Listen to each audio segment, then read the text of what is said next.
मेरी बात को अगर मेरे चाहने वाले मान लिए तो मेरे लिए प्रॉफिट है। चालू करके रखो। मुझे बताओ आज ये शहर की हालत क्या है, ये शहर की सियासत किस तरफ जा रही है। मेरा सवाल है इस शहर के तमाम ही दीनी तंजीम के जिम्मेदारान से, तालीमी अदारों से, इस शहर के मोतबर लोगों से, तमाम ही बिरादरियों के तमाम ही सदर और अरकान से, रिकॉर्ड इस पे कर लेना। और ये शहर की आवाम से मेरा सवाल है कि आज ये शहर की सियासत किस रास्ते के ऊपर जा रही है। आज मेरा आप लोगों से सवाल है। ये बहुत दिन बाद जलसा हो रहा है ना, बहुत दिन बाद मैं तकरीर कर रहा हूँ बड़े मंच से। थोड़ी देर बोलेंगे ये शहर की सियासत किस रूप के ऊपर जा रही है,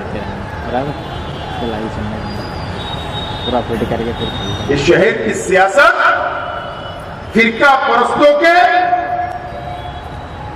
गुलामी की तरफ, फिरका परस्तों के सामने झुककर गुलामी की तरफ यह शहर की सियासत जा रही है। और अफसोस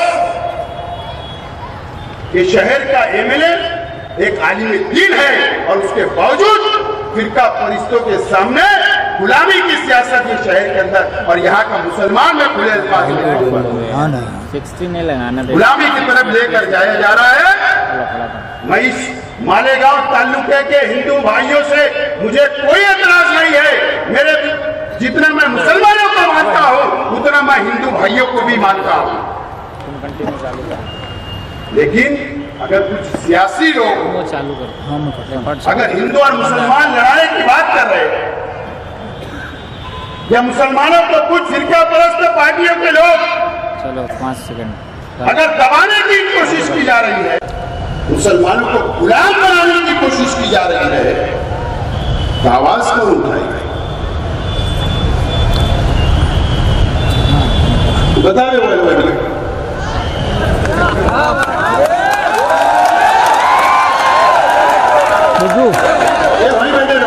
मुझे चेंज करना कैमरा, कैमरा चेंज करना, स्टैंड में लगा देते, कैमरा चेंज कर स्टैंड पे लगा देते। के सदर थे उस वक्त आगे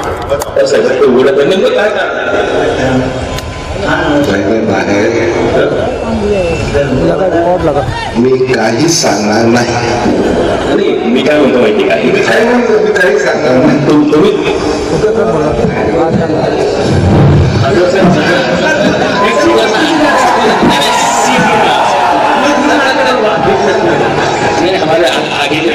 ये जलील साहब है एमआईएम के member of parliament MP Aurangabad.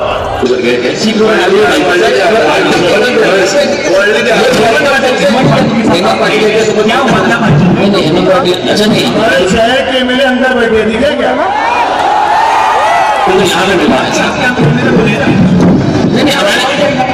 नहीं, हमारा उनके साथ कोई नहीं, यहाँ पर लिए है वो रेस्टोरेंट। अभी हम सीट जा रहे हैं ना, वहाँ पे हमारी एक गाड़ी तो आगे चली गई है, एक गाड़ी आगे चली गई, वहाँ पे आ गई।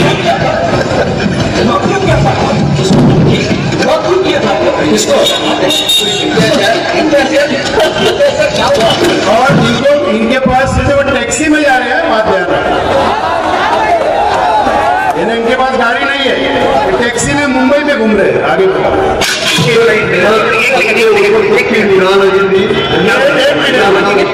ये एमएलसी का चुनाव था जब उद्धव ठाकरे की हुकूमत गिरी, उसके दूसरे दिन, उसके पहले दिन जो एमएलसी का और राज्यसभा का चुनाव था, उस वक्त की वोटिंग के बाद का ये बयान है।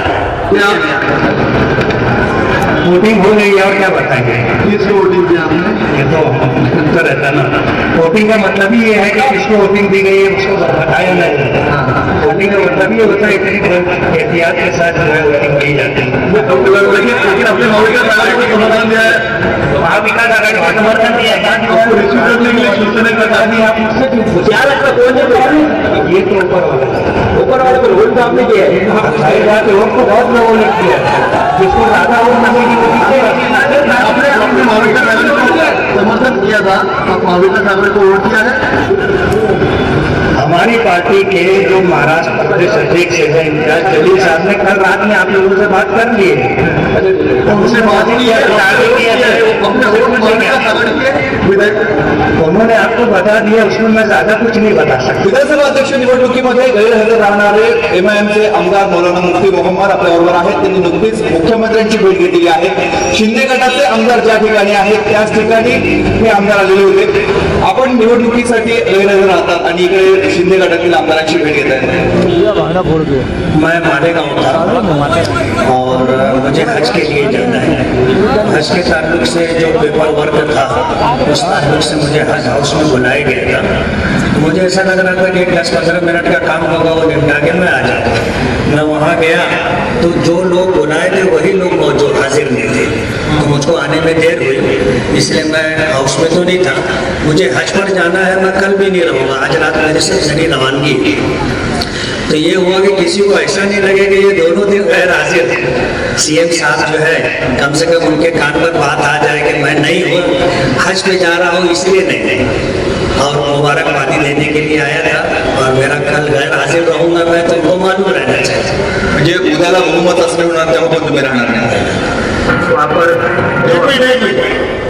ये अभी उन्होंने क्या बोला कि मैं हज पे जा रहा हूं. उस वक्त तो ये जानबूझकर, मेरा मानना है, ये लेट पहुंचे हज का बहाना बताकर असेंबली के अंदर हाजिर नहीं हुए और ये गैर हाजिर थे, हाउस में नहीं गए.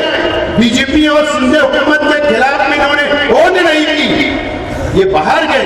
और उसके बाद ये एक होटल के अंदर जहां पर सिंधे साहब सीएम है, उनके एमएलए के साथ जो शिवसेना के एमएलए लोग 5 स्टार होटल में रुके थे, ये वहां जाकर बोलते हैं कि मैं उनसे मुलाकात करने के लिए आया हूं, कहीं उनकी गलत समझ ना बन जाए. मुझे ये बताओ कि असदुद्दीन अवैसी तुम्हारा लीडर है या सिंधे साहब तुम्हारा लीडर है? उनकी गलत समझ क्यों बनेगी? तुम इसका मतलब सेना और भाजपा के साथ मिली भगत तुम्हारी थी, ये बिल्कुल जाहिर होता है. आगे बताओ. ये हमारे मिनिस्टर साहब दादा भूसे साहब पालक मंत्री है, वो भी आए हुए थे, उनके सामने स्टेटमेंट हुए, उस अनुसार हम वहाँ पर गुना दाखिल करते हुए छावनी पुलिस स्टेशन कॉलेज के अंदर जो कैरियर गाइडेंस का प्रोग्राम था, वहां पर कुछ मुस्लिम स्कॉलर, एजुकेटेड लोग जो लेक्चर देने के लिए बीच में आए थे, उनके ऊपर धर्म परिवर्तन का इल्जाम लगा था, हंगामा हुआ था, फिरका परस्त तंजीमों ने हंगामा किया था. उसके ऊपर जो पुलिस स्टेशन के अंदर गुना दाखिल करने का जो वक्त था, उस वक्त हमारे पालक मंत्री दादा भूसे साहब पुलिस डिपार्टमेंट के साथ में बैठकर उनको हुक्म जो दे रहे थे वो बताना चाहता हूँ. बाद में मैं पूरी बात करूंगा. और यहाँ पर हमें पता चलता है कि कैंप पुलिस स्टेशन में जबानी बदलने का काम चल रहा है. वो हमें पता चला, हम यहाँ पर आए और वो देखा तो हमें सब समझ में आया.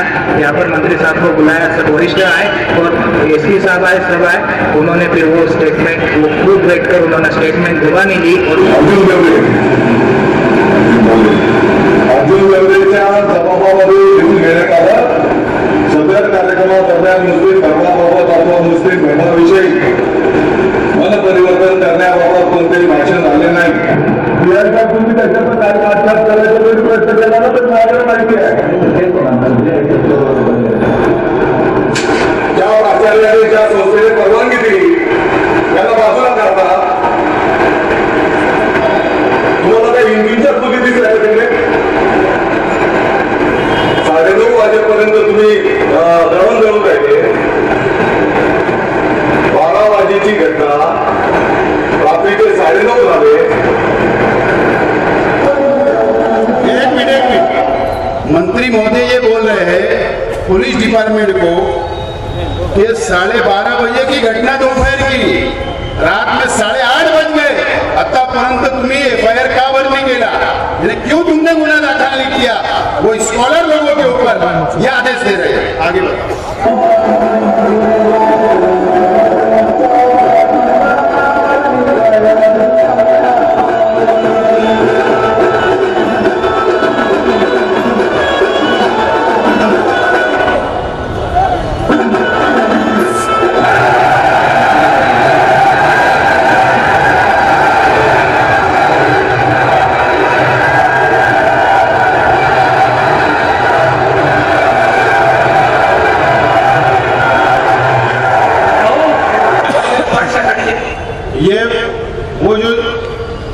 था वो ये रोड ऊपर से गया हुआ यात्रा का जुलूस, तो उसके बारे में बात करते हैं आगे। ये हमारे शहर के वाणिया के एमएलए और मंत्री थे दादा हुसैन साहब ने एक गाड़ी को सैयद होटल के सामने रोका था, जो उसके अंदर जानवर थे ऐसा बोलते। देखो भाई,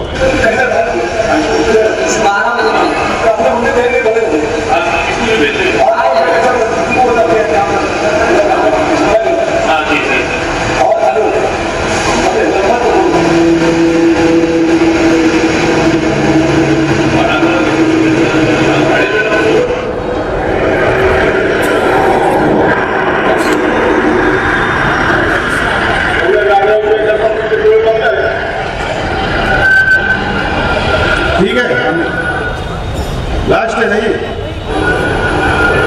ठीक है, ओके। दोस्तों और साथियों, अभी और एक वीडियो रहेंगे वो। दोस्तों और साथियों, मैं इसके लिए बता रहा हूं, आज आप लोगों को, शहर के आवाम को स्क्रीन के जरिए इसलिए मैं बता रहा हूं। मैंने इसलिए पहले शुरुआत ये की कि शहर कहां जा रहा है, शहर कहां जा रहा है। दादा हुसैन साहब, आप पालक मंत्री हो, मेरा कोई जाति आपसे झगड़ा नहीं है, हमारे विचार अलग है, हमारी सोच अलग है, मैं सेकुलर विचार रखने वाला हूं और आपकी पार्टी के तो पूरी दुनिया को मालूम। आप अपने हर तकरीर के अंदर ये बोलते हो कि शहर की तकदीर बदल जाएगी 2024 में, शहर का विकास हो जाएगा, शहर का नक्शा बदल जाएगा। आपकी जो रिकॉर्डिंग टेप रिकॉर्ड है ना, आप 4 साल से कोई बजा रहे हो, ये यूट्यूब वाले तुम मैं बोलना चाहता हूँ, आप भी यही बता रहे हो। ये 4 तकरीर में खड़े रहे, चेहरा मोरा बदलता था, विकास हो चेहरा। बुनकरों की मीटिंग के अंदर बुनकर की बात छोड़ दिए, बोले शहर का चेहरा मोरा बदल जाएगा। आप अपने विकास के ऊपर, आपके डेवलपमेंट के ऊपर इतना दम है तो विकास और डेवलप के नाम पर वोट मांगो, मुसलमानों की बलि चलाकर आप वोट मत मांगो। यही आपसे मैं भाई को हिंदू और मुसलमानों को लड़ाते हो, ये शहर की परंपरा है, आज की भी 50 साल की। ये देवी का रात आता है हमारी खानदान से, हमारे खानदान से हिंदू भाई आते और इस शहर से जाते हैं। यहाँ का मुसलमान उनको शरबत पिलाता है, यहाँ का मुसलमान उनको पानी पिलाता है, उनके लिए नाश्ते का इंतजाम करता है। एक पत्थर भी नहीं गए, एक पत्थर आज इतना एहतराम करते हम, भाईचारा इतना है। क्या जरूरत पड़ गई इन 2 सालों के अंदर आपको कि आपकी पार्टी के लोग, रात आता है तो 40 लोग फाटे के ऊपर आप जमा होते हो, पूरे तालुके के अंदर आप सोशल मीडिया के ऊपर पोस्ट वायरल करते हो कि वहां जमा हो जाओ। हमारा पवित्र महीना चलता, रमजान महीना, और हजारों की तादाद के अंदर आप इस शहर से गुजरते हो। हमको गुजरने में कोई दुश्वारी नहीं है, हमको कोई एतराज नहीं है। हम कल भी इस्तेमाल करते थे, आज भी इस्तेमाल करेंगे, कल भी पानी पिलाते थे, आज भी शरबत पिलाएंगे। एतराज ये है कि आपकी पार्टी के लोग शहर का लैंड ऑर्डर खराब करते भी जाओगे, गलत सलत नारे लगाते जाओगे, शकावत के सामने दुकानों का तोड़फोड़ करते जाएंगे। शहर का माहौल क्यों खराब कर रहे हैं? क्यों आपको अपने डेवलप के ऊपर विश्वास नहीं है? आप बहुत विकास की बात कर रहे हो कि उसके ऊपर भरोसा नहीं है? चेक करो क्या हिंदू भाई को भड़का कर वोट देना चाहते हो? ये तफरका पैदा करना चाहते हो? क्या वजह है? ये शहर के आवाम सोचे। शहर के एमएलए का तो आपने देखा है वीडियो, 2019 में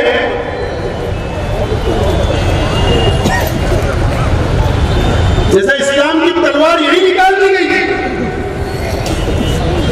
अगर मैं कांग्रेस पार्टी से उम्मीदवार था तो मेरे पे ये इल्जाम था कि मेरी पार्टी के लीडर मंदिर का घंटा बजाते हैं, इस तरीके की तकरीर की गई। मुसलमानों को वर्गाया गया, कौम और मिल्लत के नाम पर वोट मांगी गई। उसके बाद तुमने इस शहर के मुसलमानों का सौदा किया। ये 4 सालों के अंदर हमारे शहर के दीनी तंजीमों को सोचना पड़ेगा। शेख हसीन एक अकेला ये शहर में नहीं रहता। आप मेरा भरोसा नहीं करोगे, मुझे कोई फर्क नहीं पड़ेगा, लेकिन इसके इन लोगों का विश्वास, ये शहर के 5-7 लाख मुसलमानों का विश्वास, आपको इनको जवाब देना पड़ेगा। मेरी अपील है दीनी तंजीमों से, कौम मिल्लत के नाम पे वोट मांगी गई, एमएलए बन गए। असदुद्दीन अवैसी साहब 4.5 साल गुजरते आए, आप यहाँ के मुसलमानों के आंसू पोंछने नहीं आए। आपके एमएलए ने क्या किया? मुझे धुलिया के एमएलए के बारे में कुछ बोलना नहीं है। मैं मालेगांव में रहता हूं, मैं मेरे शहर का सोचूंगा। क्या किया पता है आपको? वो हेमंत पाटिल शिवसेना का एमएलए है, जो आज के मुख्यमंत्री के पार्टी का एमपी है। इम्तियाज जलील साहब औरंगाबाद के इमाम के, वहां के मुसलमानों ने अपने जेब का पैसा लगाकर, हमारी मां बहनों ने दुआएं की, रोजा रखा। इम्तियाज जलील साहब को भी उन्होंने एमपी बनाया। एमपी दुश्मनी नहीं वहां। क्यों? इनके पास इतनी भीख लग गई कि इनके पास गाड़ी नहीं है। शहर में तो छत पर स्टिकर लगा के 55 गाड़ी घूमती। औरंगाबाद के अंदर तो स्टिकर लगा के गाड़ियों में घूमते आप, 50-50 लाख की गाड़ियों में। क्या वजह है कि मुंबई के अंदर आप टैक्सी से सफर किया? आपके सामने वीडियो, इस चैनल की वीडियो है। होटल के अंदर बैठकर मीटिंग की गई, हीयरिंग की गई। उसके बाद एकनाथ शिंदे साहब वजीर आला बने। दूसरे दिन होटल के अंदर जाकर ये मुलाकात करते हैं कि गलतफहमी ना हो जाए। उनको तो कोई जवाब देने की जरूरत नहीं थी। शिंदे साहब को उनकी पार्टी का नहीं था। तुम तो इमाम के हो, तुम तो अपोजिशन के हो, तुमको तो भी पाया था।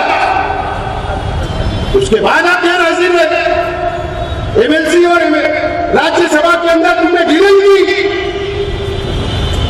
तुम मुंबई के अंदर बैठकर, होटलों के अंदर बैठकर डीलिंग करते हो, टैक्सी में घूमते हो, ये शहर की और इस मुसलमानों की वोट का सौदा करते हो। कब ये शहर जवाब पूछेगा? कब उनका सवाल किया जाएगा? अगर दादा मुझसे साहब इतने जिम्मेदार नहीं है, ये शहर के एमएलए उतने जिम्मेदार है। अगर मॉब लिंचिंग हो रही, कुरैश बिरादरी के जिम्मेदार यहां बैठे हैं। यहां पर कुरैश बिरादरी के जिम्मेदार यहां पर बैठे हुए हैं। अगर कुरैश भाइयों, कुरैश बिरादरी के नौजवानों को जानवर लाने के ऊपर अगर हमारे शहर के मंत्री महोदय, अगर आप गाड़ी रोककर, अगर उनको आप मारते हो, आप गाड़ी जमा कराते हो, तो फिरका परस्त तंजीमों को ले लोग जो है पूरे तालुके के अंदर उस वक्त से मॉब लिंचिंग की वारदात ये शहर में पड़ी, लेकिन एमएलए का मुंह असेंबली में भी नहीं खुला और यहां पर भी नहीं खुला। क्या वजह है? इसका जवाब कौन देगा?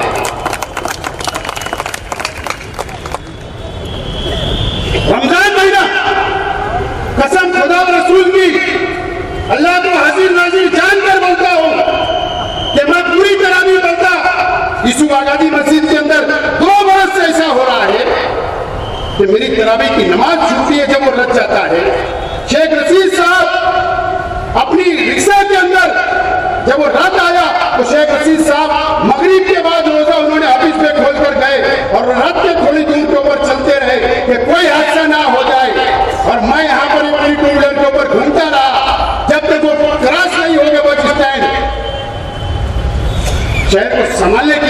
की, लेकिन इतना बड़ी कुछ गुजर गया, इतनी गुलामी कि तुम एक आवाज नहीं उठा सकते। असेंबली के अंदर तुमने एक आवाज उठाई क्या कि मेरे शहर के अंदर ऐसा हो रहा है। 5 महीने के अंदर, रमजान महीने के अंदर आपने कोई आवाज नहीं उठाई, किसकी गुलामी कर रहे हो?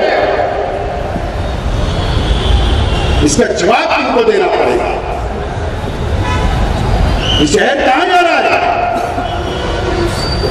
मुझे मालूम है मैं जो बोल रहा हूं इस मंच से, इन मीडिया के सामने, मुझे मालूम है कि मेरे साथ भी झूठे केस बनाए जा सकते हैं, मुझे इस बात का एहसास है।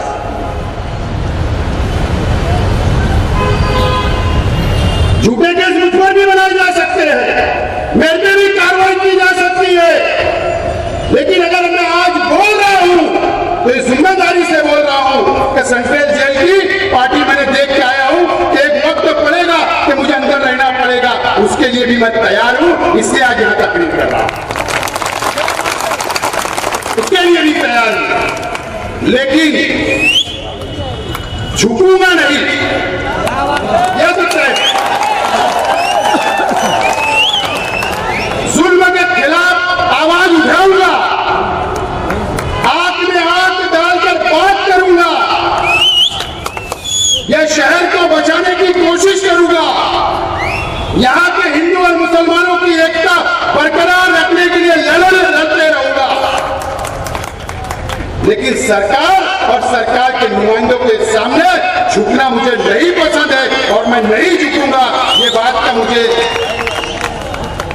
शेख रशीद साहब ने सिखा कर गए, डरना नहीं, झुकना नहीं। क्या होगा? ये फांसी में तो नहीं लग जाएंगे, जेल में डालेंगे ना, न्यायालय खुलिए, कोर्ट खुलिए, इंसाफ मांगेंगे।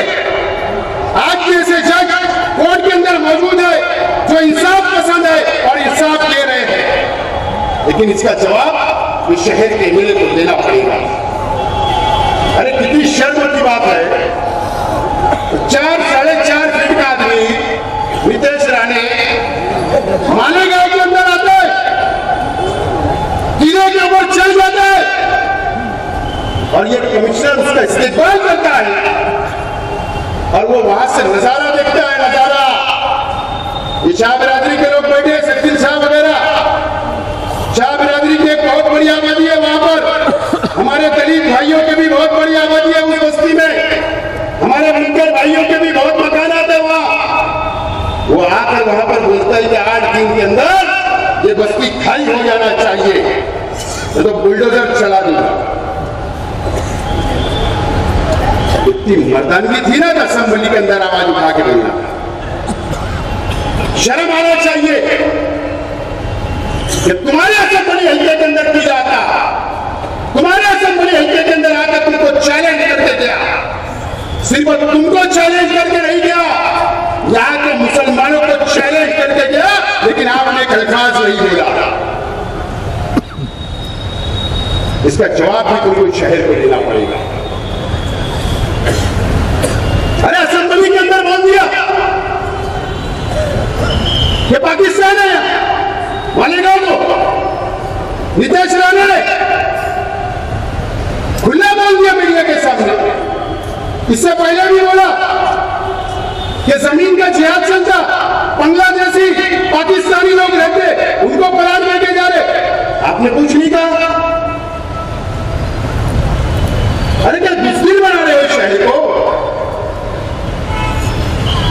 आपकी जिम्मेदारी है, ये शहर के आवाम ने आपको वोट दिया, आपको असेंबली के अंदर भेजा, इसके लिए नहीं कि आप होटलों के अंदर बैठ के शिवसेना के साथ सौदेबाजी करो, इसके लिए आवाज उठाने के लिए भेजा गया था। खामोश आप, चैलेंज करके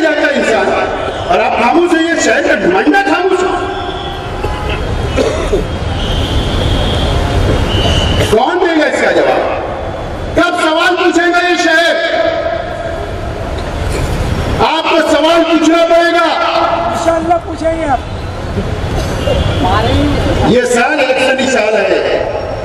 पार्लियामेंट, कॉर्पोरेशन, असेंबली 2024 में 3 इलेक्शन आने वाले हैं और ये शहर का इम्तिहान है और साथ साथ में शहर की दीनी तंजीमों का भी इम्तिहान है। ये शहर की आवाम के सामने, मेरे सामने ना मैं नाराज हूं, आप मुझे जवाब में नहीं हो सकते, लेकिन ये शहर को आप जवाब देंगे, आपको जवाब देना पड़ेगा। शेख हसीब कब्रिस्तान का मामला उठाता है तो बोलते सियासत है। अरे वो अल्लाह जान रहा है, कोई आगे नहीं है। मैं कोई तनकीद नहीं कर रहा हूं, अच्छे लोग भी है, दीनी तंजीमों में अच्छे लोग भी है, लेकिन उनको कुछ लोग मिसगाइड करके रास्ता बदल देते हैं, डरा दिया जाता है उन लोगों को। अगर मेरी बात खराब लग रही तो मैं माफी मांगता, नहीं तो कल तनकीद शुरू। हालांकि शेख रशीद साहब ने बोले भाई तनकीद आएंगे, तनकीद करेंगे, कर रहे थे, मैं भी एकदम मजबूत हो गया, आज में कितनी तनकीद आती सब तैयार है मैं, लेकिन इम्तिहान है और अब तुमको इम्तिहान लेना है। क्या होगा आपके हाथ में फैसला, शहर की आवाम के हाथ में, या हरा दोगे हमारी पार्टी को या जिता दोगे, फैसला आपको है। और नहीं तो ऐसी बुद्धिल बन के रहो, सर झुका के रहो, जुल्म के खिलाफ मत बोलो, जुल्म होता हुआ मत देखो, शहर को लूटा जा रहा है खामोश रहो, कारपोरेशन को लूटा जा रहा है। अरे तुम्हारा पैसा है, तुम्हारा टैक्स का पैसा, तुम कारपोरेशन में घर पट्टी, नल पट्टी, प्रॉपर्टी टैक्स भरते हो, वो पैसा जो जमा हो रहा, मालूम है तुमको ये 2 सालों के अंदर क्या हुआ? बाकी मुकर्रीन ने बताया आपको। अरे शेख रशीद साहब का और अगर शिवसेना से अगर कोई झगड़ा शुरू हुआ तो किस वजह से हुआ पता है? 100 करोड़ रुपया मंजूर हुआ हुकूमत से ठेकेदारी करने के लिए। मैं हिंदू मुसलमानों की बात नहीं कर रहा, क्या उधर जाना क्या इधर कम, इसके लिए नहीं, ठेकेदारी करना है इस पार्टी के लोगों को। मालूम है 84 करोड़ रुपया मंत्री महोदय ने लेके चले गए, इससे में कितना आया? सिर्फ 16 करोड़, 16 नहीं, मेरे ख्याल 14 ही आया है उसमें हिसाब में। कारपोरेशन का हिस्सा कितना था मालूम है? 30 करोड़। 30 करोड़ और 100 करोड़ में हमको भी आना था। अरे अगर 30 करोड़ भी मंजूर हो जाते तो हमको समाधान रहता, इत्मीनान रहता, नहीं 30 तो मिला, लूटमार हो गई, एमएलए खामोश। आज तो कोई मेयर नहीं है, कोई कारपोरेटर नहीं, कोई स्टैंडिंग चेयरमैन नहीं, कोई डिप्टी मेयर नहीं, सिर्फ एमएलए, जिसकी पकड़ कारपोरेशन में होना चाहिए, कमिश्नर पे दबाव होना चाहिए। अभी 50 करोड़ मंजूर आया, मुझको भी बोला गया था कि 1 करोड़ आपको देते, आप नाम बता दो, मुझको बोला गया था। मतलब कितने दे रहे? बोले 1 करोड़, मुझे नहीं हुआ। मतलब प्रपोजल कितने का? बोले 50 का, मतलब 15 का हमारा ही जा रहा है, 15 लेंगे तो बात करो। अरे इन्होंने ले लिए, 7 करोड़ में कंप्रोमाइज कर दिए, 7 करोड़ में।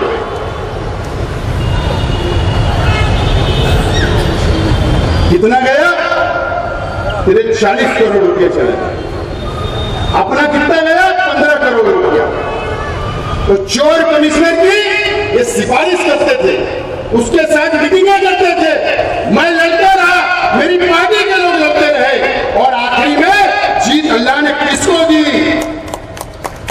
कमिश्नर को गोदड़ी बिस्तर बांधकर निकलना पड़ा। ये अल्लाह का करम है, ये शेख हसीब की ताकत का अंदाजा है। लेकिन ये सब हो रहा है, ये नए कमिश्नर आए, पहले आकर उन्होंने नमस्कार कहा घर पे, ऑफिस पे, आशीर्वाद रह गया, भला आशीर्वाद रहना रहे, आशीर्वाद रहना रहे, परंतु भेदभाव हुई तो आशीर्वाद रहना नहीं, आशीर्वाद मालेगाव मध्य मतदारसंघमध्ये भेदभाव झाला नाही पाहिजे. अगर तुम्ही केलं तर तुमच्यावर भान आम्हाला सर्व माहिती आहे. धुळ्यामध्ये काय काय झाला तो ऐसा थोड़ा मराठी कच्ची पक्की समझ में. तो ये दबदबा और ये दहशत ये दबाव होना चाहिए. इनके जैसा नहीं. ये कमिश्नर इनके आकर ऑफिस के ऊपर बैठ गया, साहब आपका हिस्सा पहुंच जाएगा. साहब ने कहा था कि कमिश्नर भला साहब बचाओ डब्बे में. कहां पे तहरीक थी? कोई तहरीक नहीं. ये कारपोरेशन को 700 करोड़ रुपए का कर्जदार है. 2 साल के अंदर बनी है कारपोरेशन. 700 करोड़ रुपया. मैं दूसरे चिल्लर लीडरों की बात नहीं कर रहा हूं. जाने तो उनको तो मैं गिनती में भी नहीं देता. अल्लाह का करम.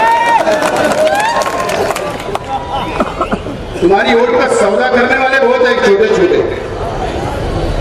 वो तो अपने गिनती में भी नहीं है. अपन लेवल के लोगों से लड़ते. सब मिलूस है, सब मिलूस है. अपना घर भर रहे हैं. गुरुवार वार्ड वाले जरा ध्यान दो, घर बहुत भरा जा रहा है. खाली तुमको ही करना है. दोस्तों ये तमाम ही चीजें ये कारपोरेशन के अंदर लूटमार की जा रही है.